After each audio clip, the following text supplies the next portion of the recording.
off-screen DJ and behind the scenes Maven Benita for keeping that wonderful music playing. It's so good to be with you all today. Happy June, happy belated Juneteenth, happy Pride Month, Immigrant Heritage Month. Again, it's so many things to be celebrating. Happy belated Father's Day to those of you in that role. So many things to be celebrating right now, and I'd love to know what you are celebrating this month. So please let us know, either come off mute or add in the chat, what are you celebrating this month? I'm happy to share that we here in the Bay Area who are basketball fans are celebrating the Warriors, who did win their fourth final NBA Finals ring, and there was a huge parade yesterday in San Francisco and a lot of excitement in the air. I see a little bit of shade, a little thumbs down there in the chat from one of our participants. Nothing wrong with a little healthy rivalry, but I will say I'm celebrating the team's resilience. It's been a difficult time after all the injuries, so lots of big Bay Area celebrations going on. Love to hear from you all. What are you celebrating in your neck of the woods? What are you excited about?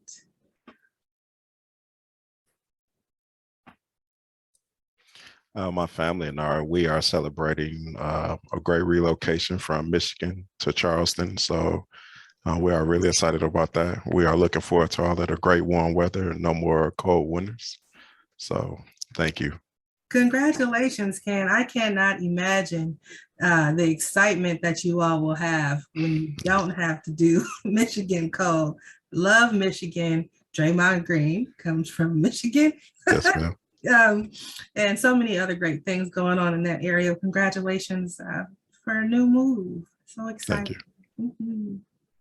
I see in the chat, Kim says, my daughter is due to have a baby this week. Congratulations. Oh my goodness, we're so happy for you as your community expands, and we're sending you and your family all big energies, and we can't wait to hear about how wonderful the new addition to the family is, and I know that's such an exciting time. Congratulations. What else are we celebrating?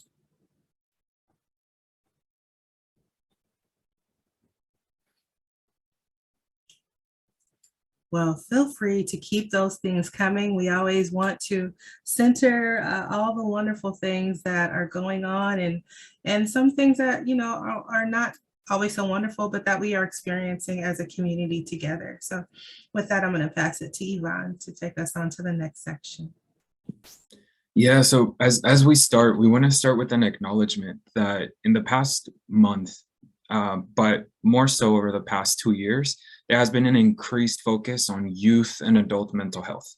It is something that we think it's in the background of a lot of our work constantly. And so considering violent events from this past month, we want to challenge us to consider how individuals are navigating conditions. Thinking about young people and adults and volunteers and staff members, how we're consistently navigating conditions that might contribute to our declining mental health overall. And it's difficult for our programs to approach this because it's a bit of a chicken or the egg challenge. Do we first focus on signs and symptoms of mental health, or do we focus on preventing declining mental health? And it really seems like it's hard to know where to start. And so for us in the youth mentoring field, we really want to see communities where young people and adults experience positive relationships. But we also know that that's very difficult when individuals themselves might be actively unwell when it comes to their mental health. So just some statistics that have come out after the pandemic. Thinking about adults, 1 in 5 adults have a diagnosable mental illness. So that's about 20%, and even more experience just mental health challenges, so not diagnosed. I think the American Association for Anxiety or of Anxiety. I'm forgetting the formal name, but they estimate that about 70% of adults constantly experience anxiety, even if it's not to a diagnosable level. So that's a lot of folks.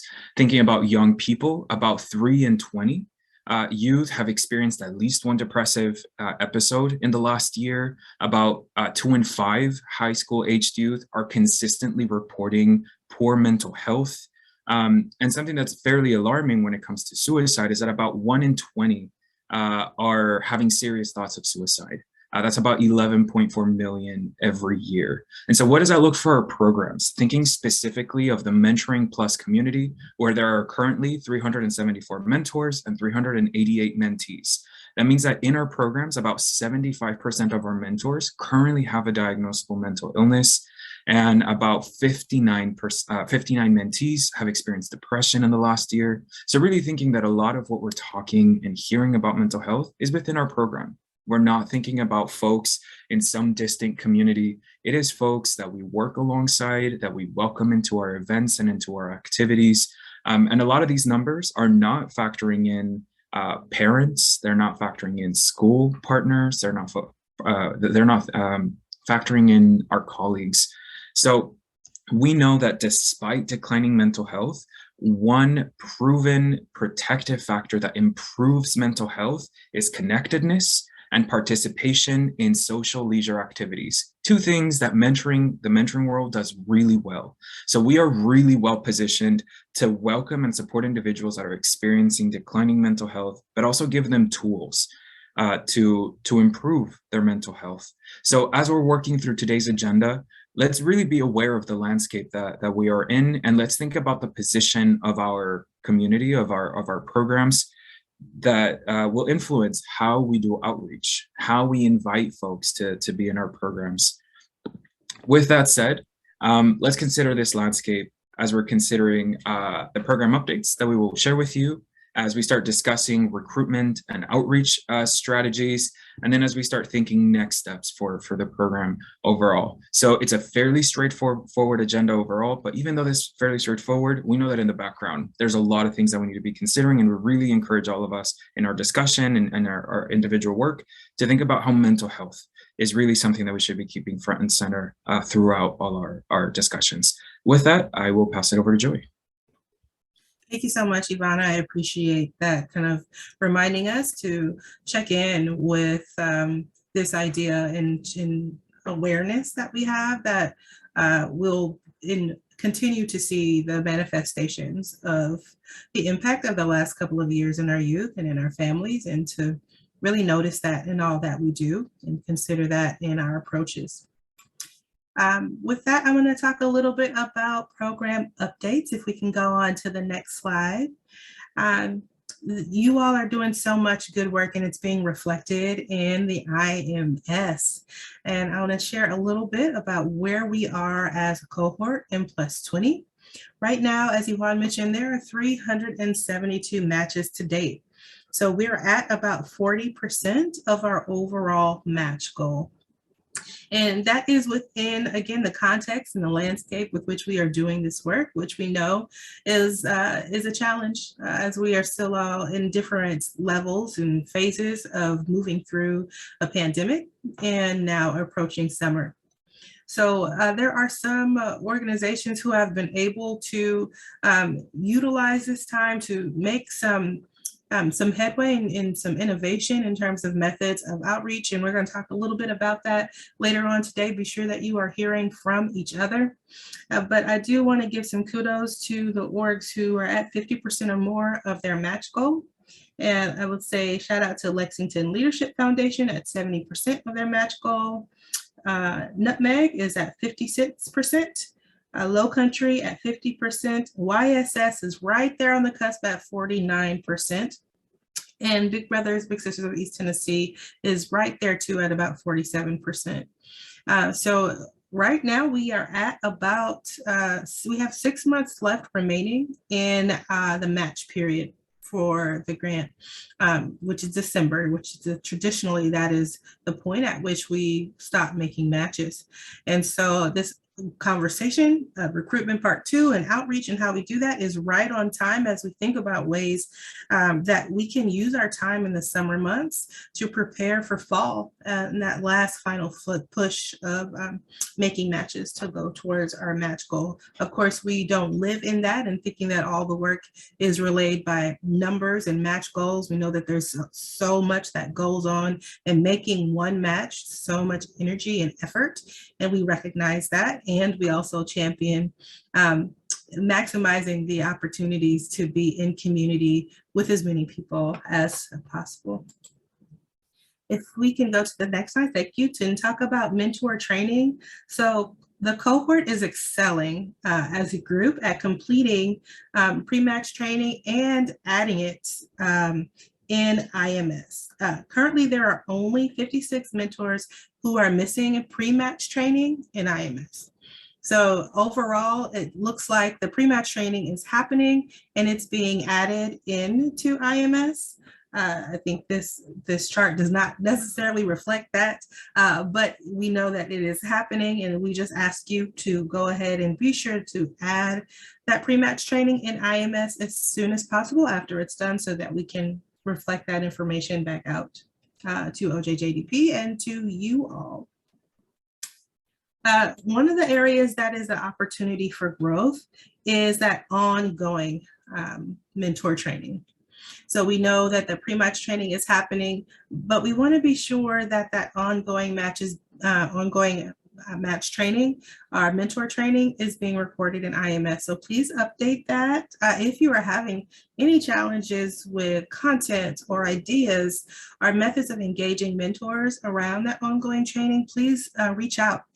We have some ideas that can support that work, and your peers have even more. So if we could be helpful in connecting you with other organizations who have taken some innovative and interesting approaches to that, please reach out as well. So the great news overall is that 43% of matches are attending match events, and all sites are planning and hosting events. So that is a huge increase in change from the last last year, I would say 2021, where we obviously had constraints around people showing up and our ability to plan events and gather, all of us across the nation. And so we're seeing slowly that people have more comfortability with coming out, and we're seeing that people are, RSVPing and showing up. And now we're to the place of, well, how can we increase excitement and how can we get more people to show up to our events? So I do want to applaud that work that's happening of the 43% of batches that are coming to events, and all of you for planning them. And so all of you are like, yes, people are interested. Let's get something scheduled. And we appreciate and we see that. 49 out of 342 matches have ended. So that's an 85% retention rate. And that's also really good news, especially in our landscape. It looks like over a third of match closures are due to loss of interest from youth. So that's an opportunity for growth for us to kind of dig in and hear from our youth about why that is. And of course, there are reasons why youth and young adults become disinterested. Not to say that it's the fault of the mentor or the fault of the program, but we want to be curious about what that is so we can learn about why that is. The average strength of relationship mentee survey result is a 4.52, and that's an increase from 4.4. So first, great job. People are feeling an increased sense of connectivity and support, which, as Yvonne mentioned, is an indicator of health, and wellness, that someone feels connected to somebody else. Also, I know that there are more opportunities for completing that strength of relationship survey. So please be sure that you're adding them and also that you're averaging your scores with all of your surveys. If you ever get a score or an average that's higher than 5, that means that the scores have not been averaged. So just keep a lookout for that. The average strength of relationship survey from mentors is a 3.7. So we have some work to do on understanding how mentors feel a sense of connection to their mentees. Some of that we can learn through our case management or our match support, and checking in with really how the mentor is doing. The SOR is helpful to reflect where people are at the time of that survey, but we don't want to wait until that survey to get a clear picture of where they're feeling connected and where they're feeling spaced with their mentee. So just something to keep in mind there. Opportunities for growth. If we could go ahead and go to the next slide. Thank you so much. The increased knowledge of resources and support. So this, we know that you all are doing. We have communication and talk with you all about all that you're doing in your communities to connect people to resources, to be a resource beyond the one-to-one match and even the group matches. But we just, we're not seeing that translated into IMS. So that feels very organic to do, but it may not feel organic to add into IMS, but we can't tell the story of all that you all are doing consistently across the board if we don't see it in IMS. So we recognize that that it's hard to get data in, especially to get it in live time. But we appreciate your efforts to do that and would love to see and be able to reflect out and share with the field all that you all are doing there. Again, a reminder to plan for ongoing training, some fun things, quick things. They don't all have to be lectures and talking and all of that, but just to plan some of those out and to also spend a little bit more time thinking about those quarterly family events, and maybe getting some feedback from your youth and families around what feels fun to them if you're having some challenges around planning that. Also, we would love to see some additional information on the demonstration of knowledge after training. So again, that could be something, if you do something in person and it's a quick little tidbit, having them do a survey or something that allows you to see that something resonated and that they learned something during that period of time. Just a few areas of growth, but overall we are doing really good as a cohort. Thank you all for all of your efforts, for the work. Again, we know that it is not easy for us to make a match and sustain a match and keep people engaged. I mean, one match is like 6 people, right? And so thank you for all of your efforts in building community and staying connected to the folks there in your community, and for relaying that information back to us through IMS. Some things to keep in mind. So as you all know, today was our first IMS lock date. And what we are starting to do is to gather data for our semi-annual report to OJJDP. The things that we're reporting out to OJJDP, many of you are likely familiar with this if you've taken part of any direct reporting in your organization, but we're collecting all of this information. And these are the fields specifically that we're looking to be sure are complete in IMS as we prepare for semi-annual reporting. So do the mentors enrolled match the number of mentees enrolled? How many matches are made? The mentee enrollment demographics. So we are, the OJJDP, as you know, the Office of Juvenile Justice and Delinquency Prevention is asking for specific information about youth and young adults. And we do ask you to complete as much of that demographic information as you have, that you are able to glean from their applications and things of that nature. Also, please be sure to update those case notes. We are looking at the amount of hours that, say, a mentee and mentor spend together. We do want to see if a goal was made when they got together. Say, for instance, someone had a goal of learning to bake. They made a cake or something with their mentee and mentor. And so that means they not only set a goal, but that they made a goal. And we want to know that that was also a match meeting that took about 2 hours. So we can get all of that information from one entry. So please be sure that you are completing as much of that information as possible. Letters of agreement from your community partners and stakeholders. We know that you all are connected in your communities to other organizations, youth serving programs, local government, all different types of agencies. If you do not yet have formalized letters of agreement uploaded into IMS, please try to get those in within the next week, at least one from a community partner, so that we can reflect that out. Survey results. It is always helpful to just check in and maybe do a monthly audit on where you are with surveys. When we are going through and locking IMS and preparing for reporting, that is the time you will likely get annoying emails, not annoying, loving, caring emails from Yvonne and I asking, are these all of the survey results that you have? So if just to get ahead of those emails and requests, please do update the surveys that you have. And if you have any events coming up, use some of that time to collect that data from surveys during that event. We know that it's you don't want to always have to be talking with a caregiver and asking them to do something. But if you're going to see them anyway at an event, or if you're going to be at an event supporting a young person and you need a survey from them, print out some surveys and just have them available. And that may help you all with that survey collection. Victimization tracking, again, that is something that OJJDP asks for. And again, we ask that you complete that to the level that you are able. We don't need you to be investigative and find out information that people are not willing to tell. But if this information has been disclosed to you, we ask that you add it to IMS. All right, that was a mouthful of a whole bunch of mandated things that we all kind of have to do. And I'm sorry to have to be that person.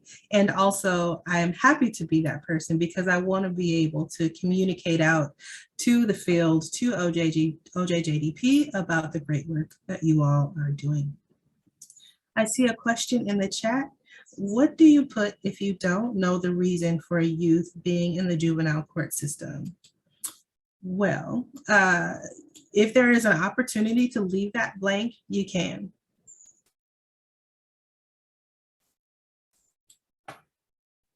If there is not an opportunity to leave that blank, the least harmful choice is the one that I would choose.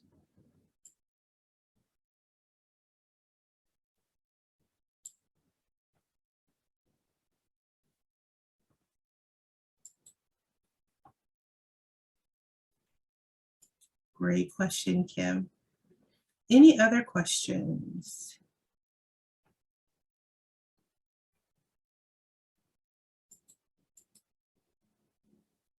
All right, well, as they come up, as questions come up, please reach out to Yvonne and I. We'd be happy to help. And I'm going to pass it to Yvonne to talk about mentor recruitment and approach. Yes, so now let's all just take a deep breath. We have all that administrative important data information behind us. And now we get to the working fun part. So, well, I consider it fun because it's mostly planning and workshopping and updating. So now we're going to start talking about sort of looking at our programs and reflecting, how are we doing outreach? How are we reaching out to families, to young people, to mentors? How are we leveraging our community partnerships? But before we do that, I also want to say that this is going to be a highly interactive rest of the meeting with the idea of being able to tap into the expertise that each of you brings from your work, from your experience in the field. I also see we're a fairly small group. Just either in the chat or go off mic, do you prefer to go into groups of 2 or 3, or do you prefer to stay in this larger group where we would all be able to sort of be our own small group? What do you prefer? I will say that if we stay in this group, I might volunteer you all at some point. And if you go into your own groups, you facilitate that on your own.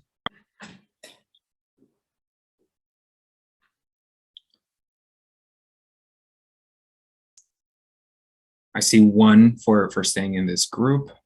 I see 2 for staying in this group. Groups of 2 or 3 is a preference for Ken. If we have 1 other person who prefers a group of 2 or 3, we can have 1 small group of 2 or 3 and we can leave the main room open. Stay in the big group. Okay, so it's now majority. I apologize, Ken. We are available to you for one-on-one smaller group after this meeting, but we're going to stay in this main room for the rest of our sort of workshop moments. But we want to start recognizing that outreach in the volunteering world. I'm actually going to go back in the volunteering world. Outreach and recruitment is really, really hard. It is one of the hardest parts of being in the nonprofit world. It is also one of the most underfunded parts of being in the nonprofit world. And part of what makes it so challenging is that our communication always has to be responsive to what's going on in the lives of people that we're hoping to join us, to join our team. And so I would like to hear from a couple of you. We have about 6 minutes budgeted for this time. I'm going to put up a whiteboard. And I want to start capturing what are some of the ways that you, your team, have been spreading awareness about the mentoring program over the last 6 months. So knowing that over the last 6 months, the world has been very different than it was 2 years ago, which was a very different world than 4 years ago, so on and so forth. So I'm going to thank you, Benita. Let me start capturing some ideas. So if folks could go off mic. Also, Benita, would you mind giving me permission to edit the whiteboard, please?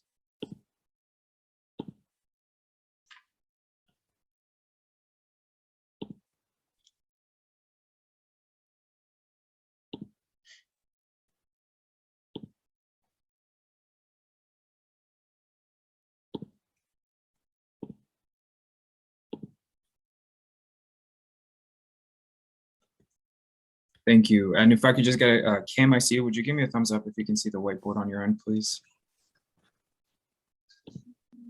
Kim or Ken? Kim, but I also see Ken now. So either one, if you could see the whiteboard. Thank you so much. I can see it.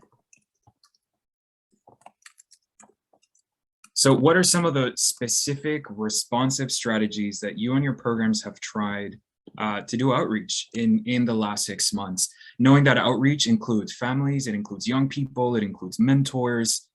So feel free to share one or all of the strategies for these different sort of subpopulations of our programs.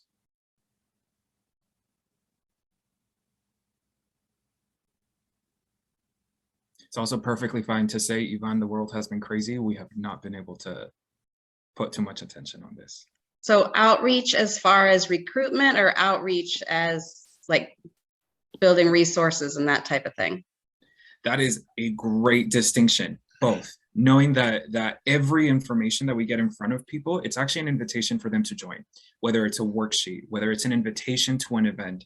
Every single piece of paper, every social media post, every video that we share, regardless of the purpose, is an opportunity to let people know we exist and you are welcome to be a part of this program. So feel free to walk us through whichever is most relevant to you.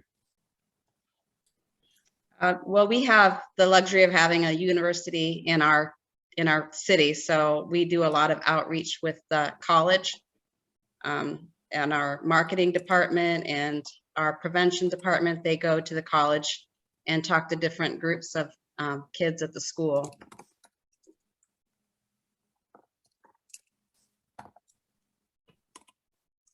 Do you, if you don't mind a follow-up, not trying to put you on the spot, perfectly fine to say that you don't know the answer. When the marketing, the prevention team go and speak, are there any specific materials that they take, or is there any specific prep that they do as they go and speak with the students? That I don't know for sure, but we did have a meeting with the marketing department this morning so that we can get more clear on what they're sharing, so that we can get a better sense of what they're sharing when they go. So I think that itself is a strategy on like transparency when you're collaborating with multiple departments. So knowing what the marketing team, for example, is knowing. I also see from the chat, Kim says, we talk to all parents during their family sessions, with counselors during intakes, etc. So following up with you, Kim, is there any specific information? Is there a specific form of like a checklist of what information you're expecting folks to hear every time some outreach is being done?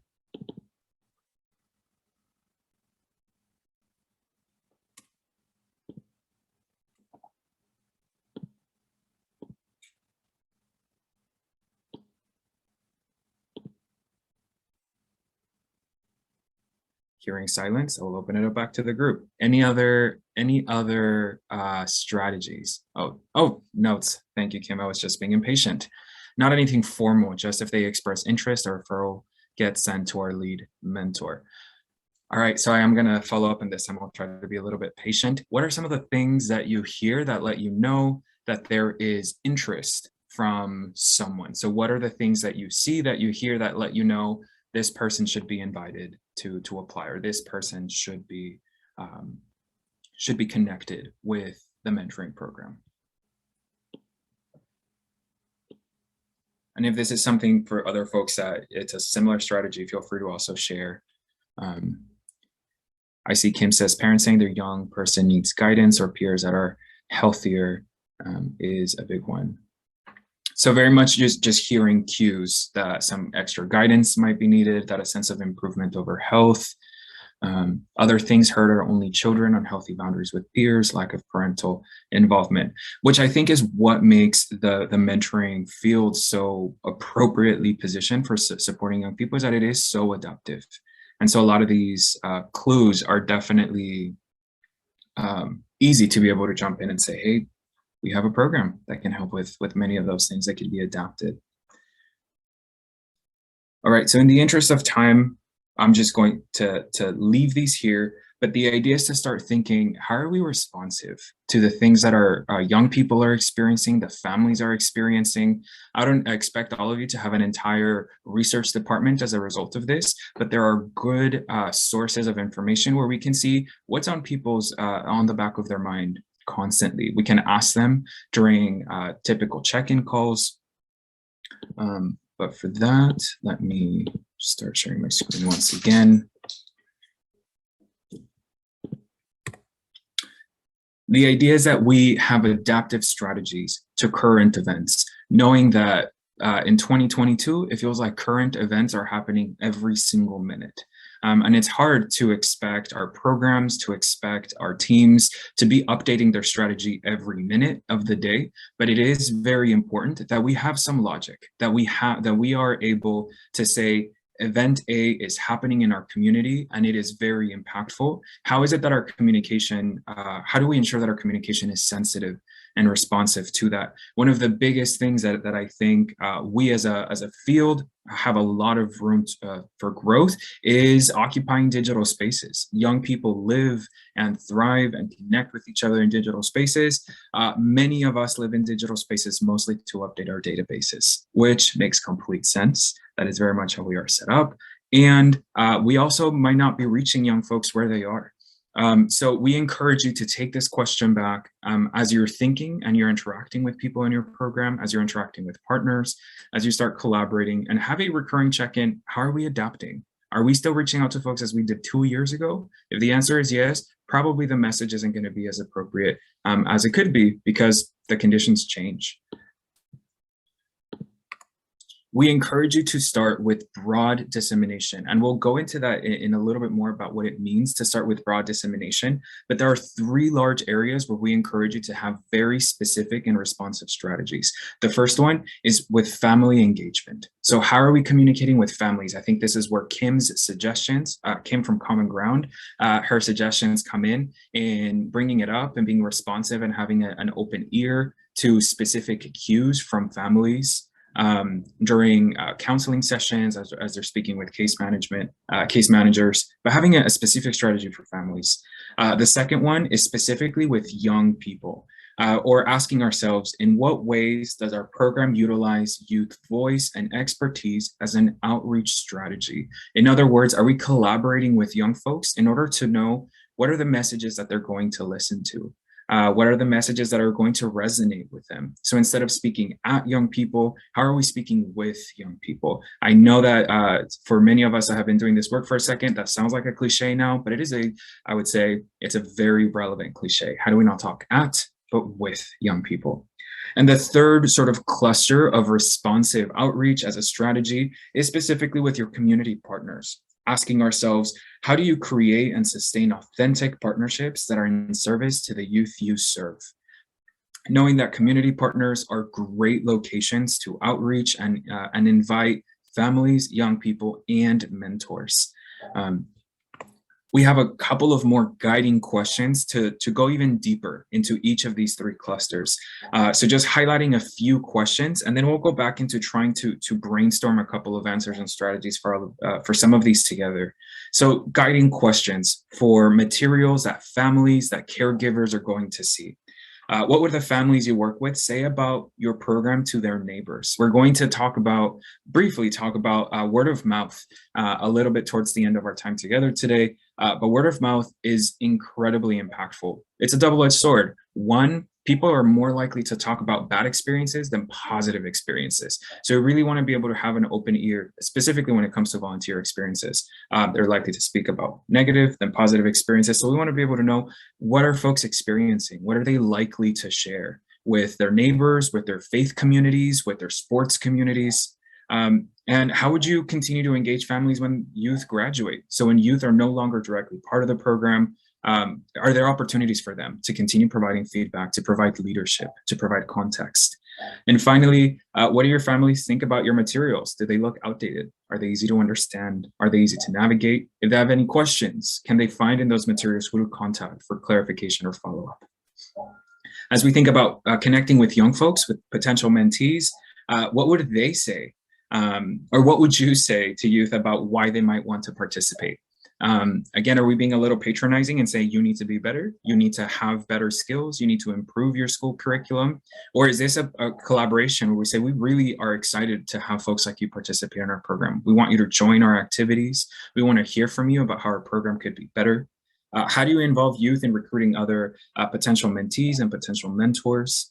And what do you think the youth you work with would say about your program? I think this is one of those daunting things to bring up. One, because if the relationship isn't there, young people might just say what we want to hear, or what they think we want to hear. But if we have that trust, if we have that rapport, young people, their experience is more or less what brings us to this work. So being able to tap in directly into their experience could give us great insight into what are the messages that are falling on deaf ears, what are the messages that are really putting us in front of young folks and letting them know that we have space for them in our programs.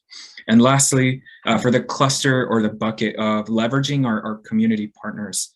So having a very clear idea, a clear statement of why we're partnering, generally speaking, but also why we're partnering with a specific individual organization. What are 3 questions that you are asking partners when you're beginning the relationship? Again, knowing that a lot of the partnerships could invite mentors, families, and mentees. How are we making sure that there's a bit of a vetting system to know that there's an alignment in vision, that there's an alignment in strengths-based language and positive youth development? And if there's not alignment, at least a willingness to grow and to lean into those aspects to make sure that there's authentic and genuine connection with youth. Lastly, how do you maintain relationships with your partners? Is it a year-to-year thank you email? Is it a month-to-month check-in call?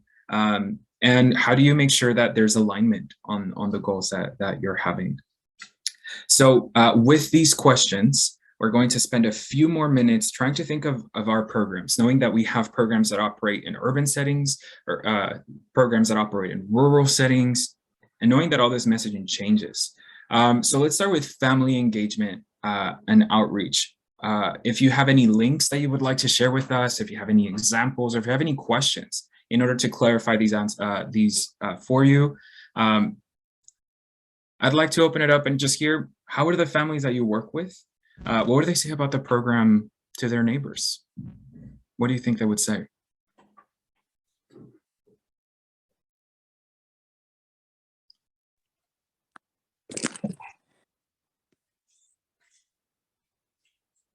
Go for it, Kelsey. I see the microphone went off. Go for it. So I actually went to a birthday party for one of my matches. It was actually the youth's 8th birthday party, and there are a lot of the parents right there for the kids in attendance as well. But the mom of the youth actually talked about Big Brothers Big Sisters with the rest of the adults who were there in attendance. And actually one of the parents who were there also, she ended up signing her kids up for our program.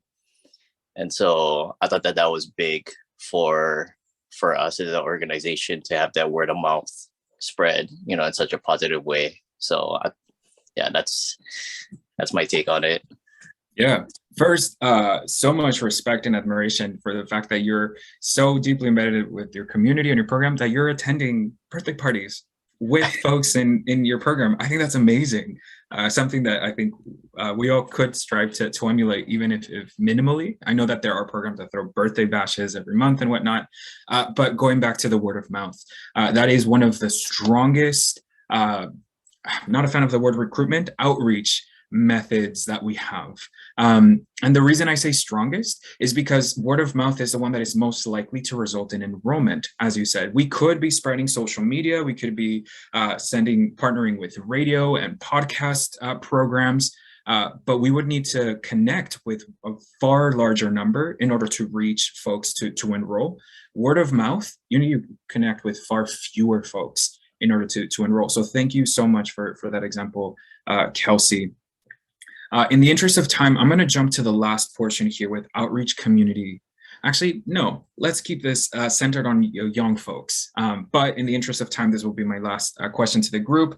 What do you say to youth about why they might want to participate in your program? Knowing that your messages to tender-aged kids might be very different to adolescents, which would be very different to youth and young adults. So what are you likely to say to youth who come to you when you see a referral come through and you're calling them on the phone for the very first time? What do you say to them about why this is a program they want to be a part of?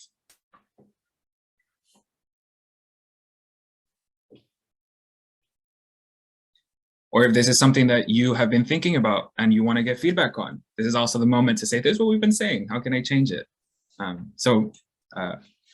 Leaving the room open for that.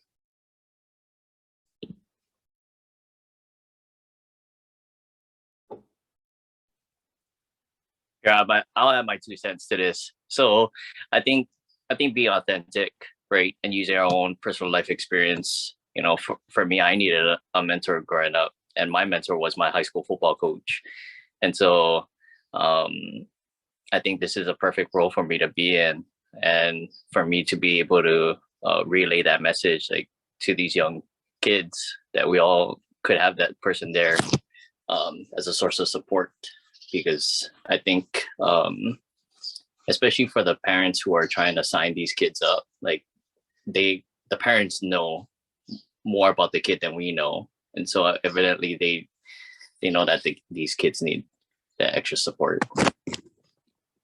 Yeah, tying it back to the theme of mental health and a sense of isolation, of disconnection, unfortunately, it has been proven time and time again that toxic isolation is just as unhealthy and detrimental as being a chain smoker, as smoking a pack of cigarettes a day. So we do know it's very unhealthy. We do know it can lead to negative health outcomes, and that being connected, experiencing healthy sense of connection can have incredible positive impacts beyond mental health and physical health, sort of that sense of belonging. So coming from that personal place, if this is what it did for me, and I believe it has the potential to do that for you, it can be very powerful. What I will say is that this is something that you want to practice before you have to say it for the first time, before you have that young person on the phone, or before you have them in the office in front of you. So if you want to set up some exercises with your team, if you want to sit in front of you and speak at yourself in the camera, try different things. What are the key points that you want to feel very comfortable at saying? This is what we offer, and this is why we think it's important for you, or this is why we think it's a good fit for you. In the crisis intervention world, we do that a lot. I was a member of the crisis text line some time ago, and we did a lot of rehearsing. This is an example. How would you respond? This is another example. How would you respond?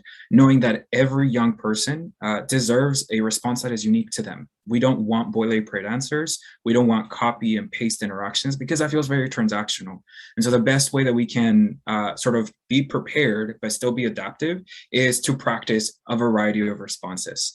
So having variety of responses for tender age youth, for teenagers, for youth and young adults. But I really like, Kelsey, what you said about speaking from a personal experience. I think it's one of the easiest ways that we can say, genuinely speak about the positive impacts for potentially for young people when it comes to mentoring. So as we're thinking about adaptive outreach to communities, we encourage you to think, what are one or two things that you're going to do with your team after today? Whether it's an email, whether it's resource looking, whether it's setting up an activity in your next staff meeting, what are some of the things that you can take back with you to make sure that your outreach with families, caregivers, young people, and mentors are adaptive? And know that there are a couple of tools for you. So there's a mentor recruitment plan, there's a mentor calculator, and there's a recruitment benchmark. These are all tools that are available to you as you have this time to think about outreach. We would like to share the mentor calculator briefly with you. I personally think it is one of the more exciting resources because it's very, very practical. It's very applicable.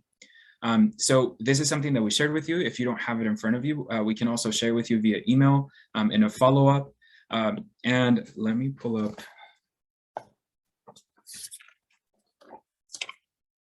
So we're going to pretend that some of you here, or that all of us here, are part of the same program, and we have a match goal of 225 matches by the end of the grant. So we would put that in the very first, what is your match goal for this year? And say that we have been working really hard and we have 112 matches done already. And for M+, we have about 6 months left in order to finish. And so with this tool, we would be able to see that we need to make contact with about 340 people every month. And we would need to be able to have those 340 contacts, whether it's an email, whether it's a social media post, whether it's flyers at the farmer market. We would need to be able to make sure that there's enough follow-up, that there's enough contact. We have about 57 of those, submit an application, so that about 20 of those, so that those 19 will go on to be enrolled with a mentee. So when we talk about broad dissemination, the importance of partnering with families, with youth, with community organizations, is because we do need very broad dissemination for a relatively low number of actual enrollment. So we are more than happy. I see the request to share these with you. And feel free to play around with what if you did this, you wanted to make sure that your match goal was done in 3 months, then you would be able to see the numbers then. With that, I believe we are done with broad dissemination, and I will pass it over to Joy so we can start thinking about specifically, now thinking about mentors, so reaching out to adults. Over to you, Joy. Thank you, Yvonne. And I would say that we're not yet done with broad dissemination, because when we think about recruiting or doing outreach to mentors, broad dissemination is really, really important. And you'll hear us start to kind of shift the language. So if from recruitment to outreach, from targeted to specialized, recruitment, just a heads up, we know that that is language that is used throughout the elements of effective practice. As we begin to work collaboratively across different types of programs, our work in exploitation and trafficking has taught us that the use of the language of recruiting people can refer to recruiting for exploitation, and has some negative connotations for quite a large number of the community that we collaborate with. And so we will use the term outreach in place of recruitment as often as we can, as we work to shift that language and advance equity in the field, and also to move away from the language of targeted to specialized. So you will see that existing language in this presentation, but you will hear differing words, and I just wanted to be sure you knew what we were referring to. So a little bit about tiers of engagement. I have, and I don't want to put anybody on the spot, but I know of a program that is present right here today that participated in a campaign last year, and they are starting to see a huge uptick in mentors who are calling and expressing interest in participating in the program, our prospective mentors who are reaching out. So generally, I know it's difficult for us in the mentoring world to think that people don't know what mentoring is, or to think that people may not see themselves in mentoring, but it is true. It takes a few times to hear about something like mentoring before someone actually takes the initiative to pick up the phone and call. And that's for a number of reasons. And that's one of the reasons why broad dissemination is so important.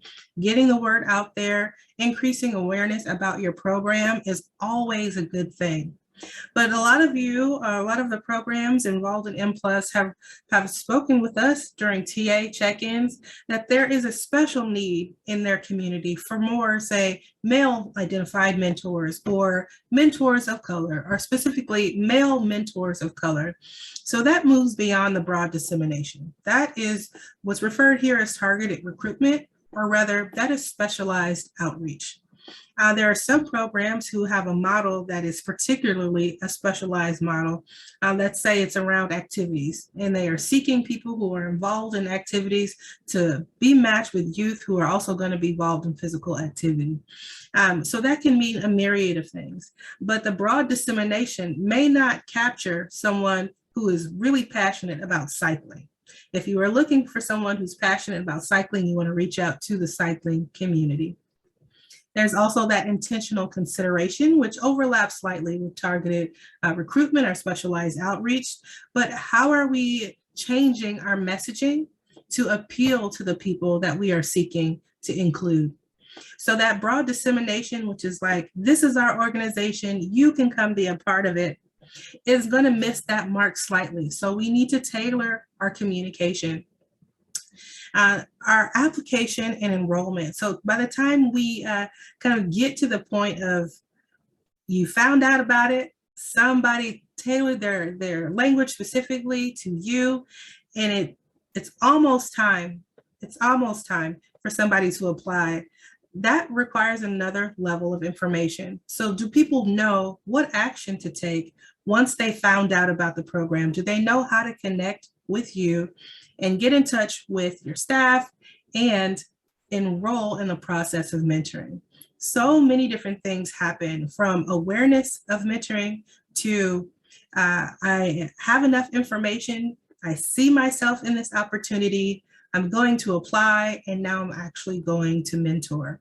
That's why that mentoring calculator is so useful, and to kind of talking with your team and sharing with your team, this is why this effort is so important. This is why the outreach is so important, because it's going to take quite a bit in order to get to an actual mentoring relationship. I'm curious to hear from you all. I won't put anyone on the spot unless I have to, but are there any methods of broad dissemination that you use that have been effective in your programs? Love to hear from you all. So I am fairly new into this role, but I can speak from the event that we had over this previous weekend here in Charleston. We attended a big Juneteenth celebration, and we just talked to everybody we could. We had tons of people come up and sign up, and we had different organizations stop by. We actually had bigs out there with their littles from some of the different organizations. So they stopped by and took photos. It was a really great time connecting with professionals, because those are the folks we are trying to target right now for our scholars that's in our Big Beyond program. So great time, really warm, but great time. I will not complain. If I ever complain in this next year, you have the right to call me out. But I have to get used to the South Carolina heat. Oh, it is something special. It is. You don't know until you step into it. So kudos to you all for being out there in the community this weekend. That was very warm, I hear, Charleston. And that's an example of broad dissemination, but also it's specialized and intentional. Where you know there's going to be the community, you're going to go to the community instead of expecting the community to come to you. You're going to have those marketing materials and outreach materials, but you're also going to have staff there that are speaking specifically about this opportunity. That's a unique model there in Low Country that you all are doing to kind of work with stealth students towards their academic achievement and post high school opportunities. And so there's a lot of opportunity there to connect directly, but also to just be there in the community for that organic experience. Thank you for sharing that, Kim. We're expecting 95-degree temperatures here today, and I'm getting hot just saying 95 out loud. It's rare for us. Any others want to share about methods that you use for broad dissemination?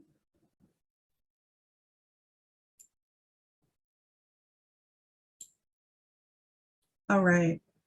Well, if you do, feel free to chime in, just hop in and come off mute. Also, just want to be mindful that when you do have these campaigns, whether it's a phone, online, radio, PSA, it's important that your staff is aware, that the full team, everyone who's involved with Big Brothers Big Sisters or your organization, who's working from case management to the finance team, is aware of when this rollout for this campaign is happening. Because when they are out in the community, they can answer the questions that people have about the ad that they hear or the opportunity that they see. And you want to be sure that people have those 30-second little snatches of information to share. So lots of good that is happening. And I'm so happy to hear that programs are starting to see that it's reaching the community members and people are coming in to express interest to become mentors. So we can go ahead and go to the next slide and talk a little bit about kind of the match method, matching the method with the outcome. So when we think about this, when we talk about broad dissemination, what are the methods of broad dissemination? And that is, like I mentioned, it could be a PSA, it could be literature. Sometimes people have, if you're lucky, you have a marketing budget annually and you get to create some materials. Everybody does not have that luxury or privilege. Some of us are making volunteer listings in the newspaper. Some of us are tabling at events. So that the method of awareness is really helpful. When we talk at the beginning about this grant, we talked about having a recruitment plan. And in that recruitment plan, we wanted to be sure that you had different methods of doing that outreach. And you know that you wouldn't, if you were going to do, again, that targeted or specialized outreach, that the website may not serve that purpose. If you're looking for something targeted, it may involve going to a community and doing a formal presentation, reaching out and figuring out who the best person to speak with is in that community. Also, that word of mouth that you all talked about, that Yvonne mentioned earlier, in partnerships with organized groups, that is so key. In collaborating with people and organizations in the community that already are stakeholders, that have people who are coming to them regularly. When we think about intentional considerations, and we want to generate those applications, we want to get people to the level of committing to this opportunity. It does often require a personal ask. It requires more information and opportunities for people to learn more. And so that's that place of being sure that your mentors have that 30-second commercial. They know how to talk about your program and they know who to connect in order for someone to sign up to become a mentor. I'd like to pause here for just a minute. Also remind us again that we have tools to support this. Creating a mentor and mentee plan is going to be really helpful. So even if you have a wait list, you want to be mindful of how you're communicating about your program to youth of different ages in ways that is compelling to them. As we move away from kind of the old model of mentoring that was geared towards a 6-year-old, and we think about the importance of mentoring youth of all ages, up to transitional age youth, which I know a lot of us are thinking about right now, the marketing materials that appeal to a parent of a 6-year-old and to a 17-year-old are going to be very different. And so it's important that we have information and content and marketing materials that are attractive to these different age groups. We'll share with you again that mentor calculator. That's going to be really helpful. Continue to use it. Of course, your calculator is going to look different than it did 6 months ago. We have 6 months remaining of the match period. Use that as a tool in your staff meetings and gatherings to excite people about getting out there and spreading the word about your program. And set benchmarks, realistic ones, when you can, around getting to those goals. just want to pause and ask if there are any questions or thoughts around what we've shared so far.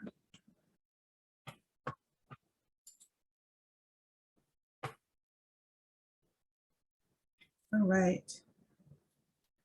You can go ahead and move to the next slide. So as we think about outreach, specialized outreach, broad dissemination, these are some key questions. What are you inviting people to do? What is the call to action beyond awareness? Is it that you would like to welcome back chat? Is it that you would like for them to talk to somebody else about mentoring? Is it that you would like for them to do something that spreads the word about mentoring, post something, show up somewhere, invite somebody to an event? Does it make people want to read more? Are your materials exciting? How many people are kind of looking and screening your materials for that? Do you involve youth in that process, especially if the materials are leaning towards trying to get older youth to participate? How are we including them in the process? Can people see everything they need in 30 seconds or less? So we all have a fairly short attention span in our current landscape. Everything is very Instagram-ish. Can you read it in a sentence? Is there a visual? Is there a button I can click? How fast can I get through this process? Who is your message inviting? This is especially important as we think about topics are an approach of trauma-informed approach and also cultural humility. What is our message inviting? And who have we included to screen our materials to be sure that we're not creating barriers for any communities? That could be the LGBTQ community. That could be communities of color. It could be being sure that we're reaching youth, just being mindful of the diversity of like which voices are loud and which are not heard and seen and felt in your materials. What is the next step and call to action? What do I need to do? And is the messaging relevant to current events? So sometimes we'll see huge campaigns and the funding to do this outreach effort, and then we experience violence as a global community, and that language no longer feels appropriate. That method no longer feels appropriate. The timing of that message is not going to be helpful. We recognize that people may be in grief and may need a day, and we need to change the rollout or the timing. So just wanting to be sure that we're always mindful of the landscape and what our community is needing from us in that moment. It may not be to sign up as a mentor. It may be to hold space for community members who need it or provide resources, as you all have been doing as we've pivoted from again, the sole focus of one-to-one mentoring to how do we care for our communities during a time of such national transformation. So with that, I would like to ask you all if there are any things that are coming up for you, any ideas that you have that you want to lift up around being intentional around outreach and engagement with prospective mentors and mentees.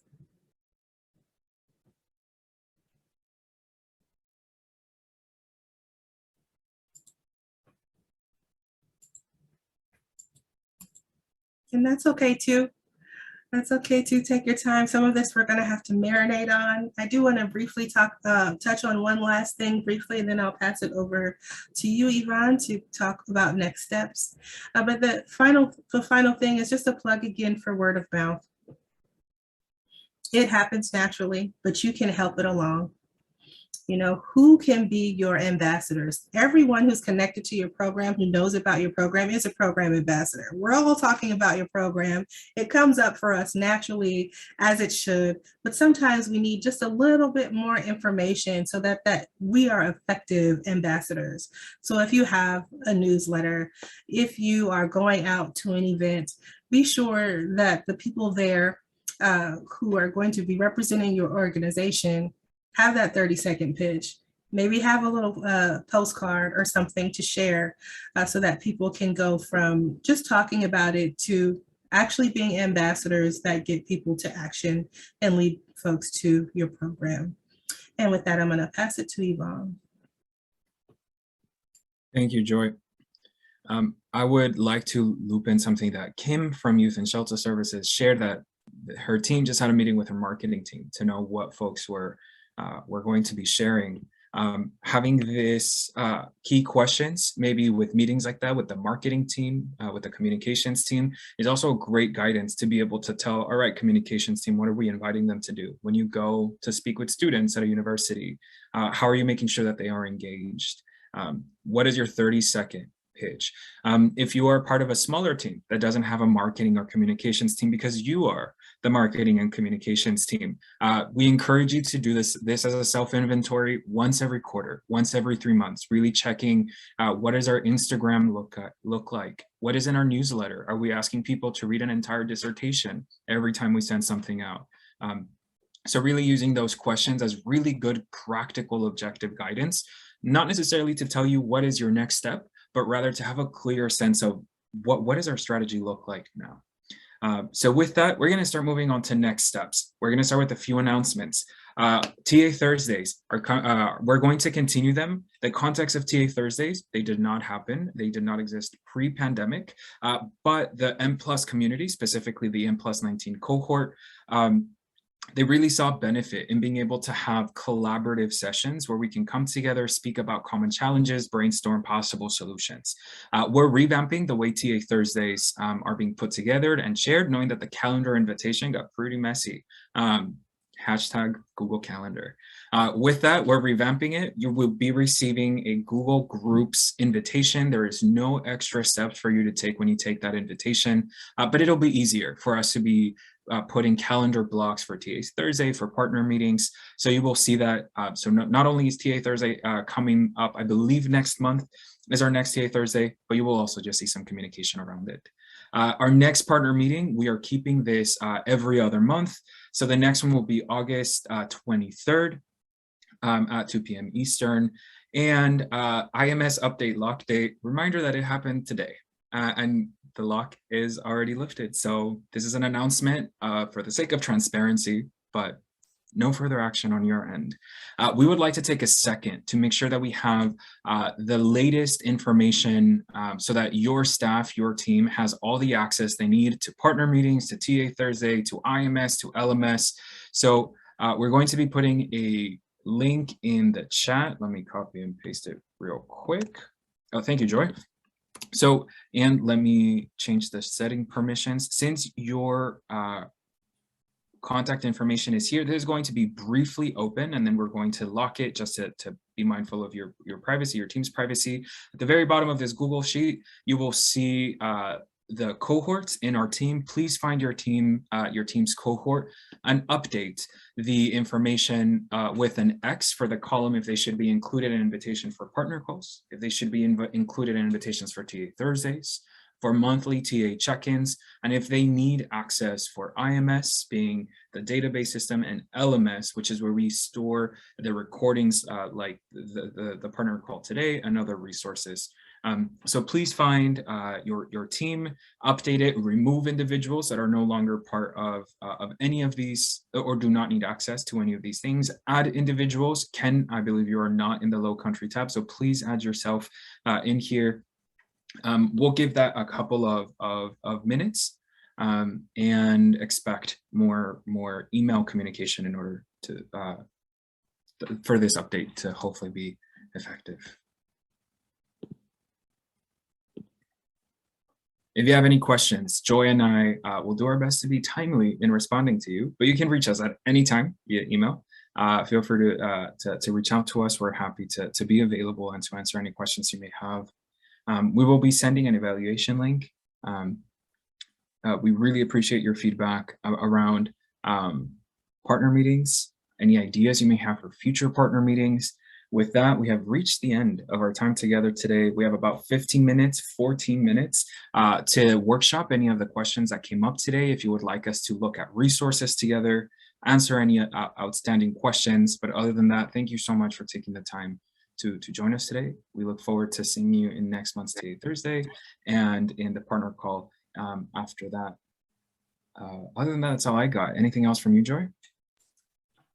No, I would say if you know that you have some surveys to get in, please get those in. If you have not already turned in your quarterly report, it is due by the 30th. And we look forward to seeing all of the exciting updates. Also, I would just remind us that now is a wonderful time to start thinking about our plans for the fall and our plans for the next 6 months. If there is anything that we can do to support you in that, please reach out. If you have not connected to some of your peers in this work and would like an introduction to do that, please let us know. We are here to support the advancement of the overall field. So know that we are happy to assist in the best way that we can. Otherwise, I hope that those of you who are in the warm places stay cool, and those of you that are in the cooler places stay warm, and also that you have a wonderful remainder of the day. I do want to pause and see if there are any questions.